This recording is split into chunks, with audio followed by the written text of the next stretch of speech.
Highness, Your Excellencies, ladies and gentlemen, the child who has suffered abuse, the child who is at risk, the child who has robbed of his childhood and instead carries guilt and shame. It is for this child, ladies and gentlemen, that we are here today. And I'm honored to have this opportunity to speak to you. And I hope that we all can speak out openly as a family member. The meeting yesterday showed that we are a family.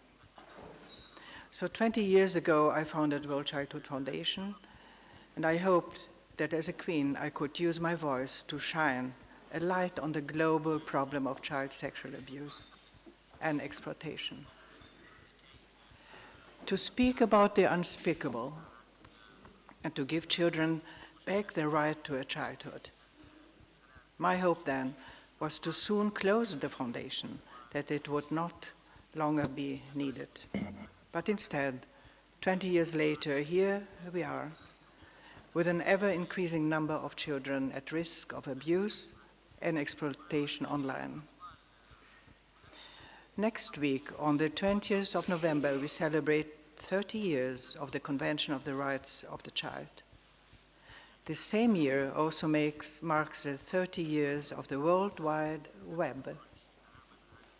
Two important birthdays of two human creations that have had immense success and reach over the last 3 decades.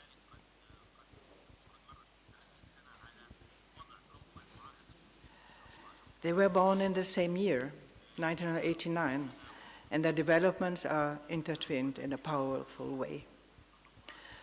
For most of us in this room, the online dimension came as an add-on in our lives.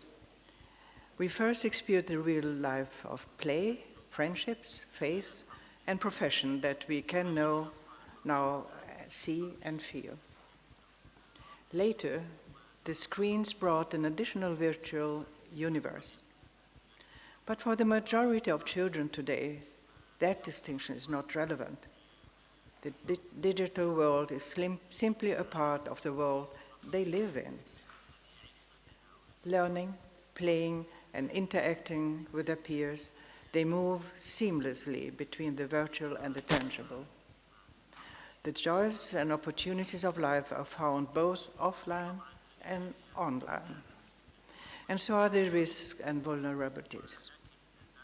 In Sweden, we recently saw the first conviction in a child rape case where the perpetrator had never actually physically met the victim.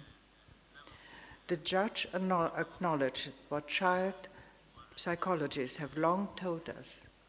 The pain and suffering of a child does not draw a line between on and offline.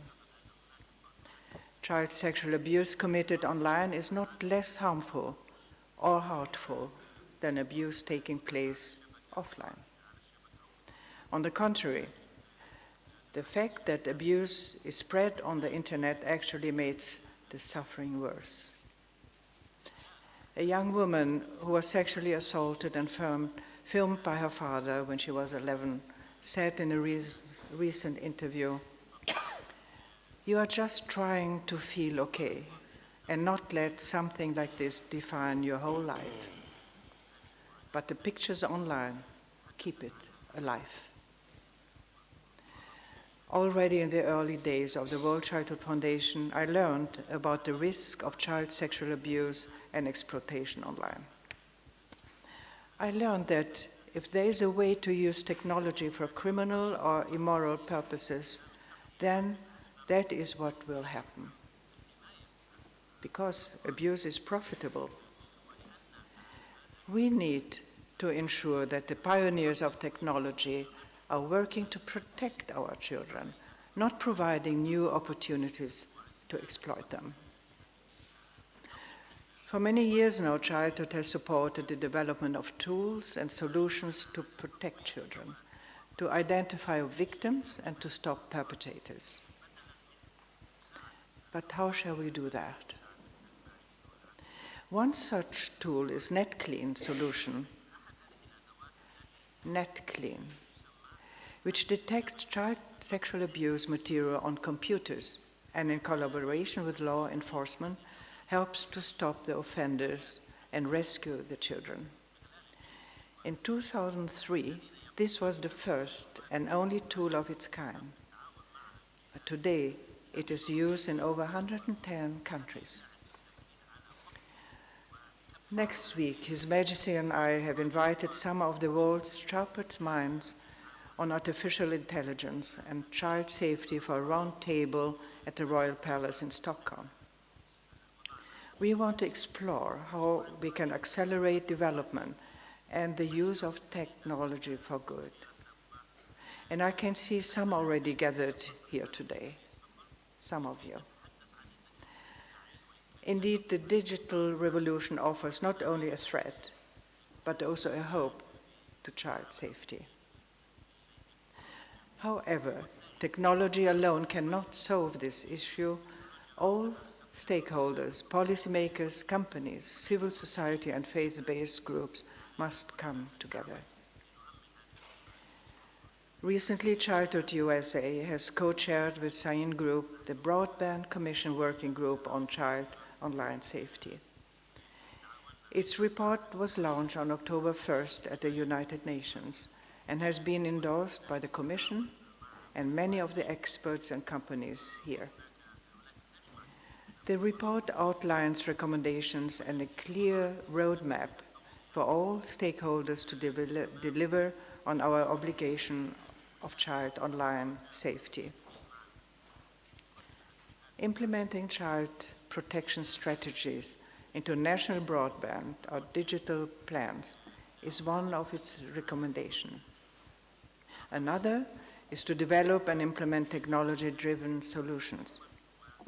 It is promising to see that several of the commissioners representing the governments and private sectors are already translating the report's recommendations into actions. Ladies and gentlemen, it takes a village to keep a child safe. With the internet, this village is a huge, complex ecosystem. Every part of that ecosystem must be activated, and it all starts with the family and the community. In this context, the voice of faith-based leaders is extremely important. It reaches local communities in many parts of the world. It stands for guidance, hope, and continuity. It also stands for protecting child dignity online and offline. Religion can and shall offer a place of trust and safety. It should be a safe place where children are met with love, respect, and dignity, where they are listened to. We all know that it has not always been the case, and that is unacceptable. And while abuse is committed by individuals, it does not happen in a vacuum. Ladies and gentlemen, your voices are listened to. Your words matter. I ask you today to use those voices. Let children understand that we believe in them, that they are not alone, that we will protect them and not the perpetrators. I know sexual abuse and exploitation is not an easy topic to speak about. It is not easy for a queen, and probably not for you either. But if we don't speak up, who will do that? Recent reports in the New York Times have raised public awareness about the many challenges of child abuse online, about the consequence of continued digital abuse on survivors' lives, the limitations of our legal systems, the dramatic increase in the number of images, and the brutality of the crimes. The message, I'm afraid, is clear. We are not doing enough. Our actions are not on par with a global pandemic. And the companies that provide platforms that enable the abuse need to prioritize child online safety. The Broadband Commission report mentioned earlier provides a framework and a plan of action. Now it is up to us to come together. Let us once again remember why we are here today. For the child who has suffered abuse, for the child who is at risk, for the child who carries guilt and shame. For this child, we have to speak with one voice and to act collectively. Thank you.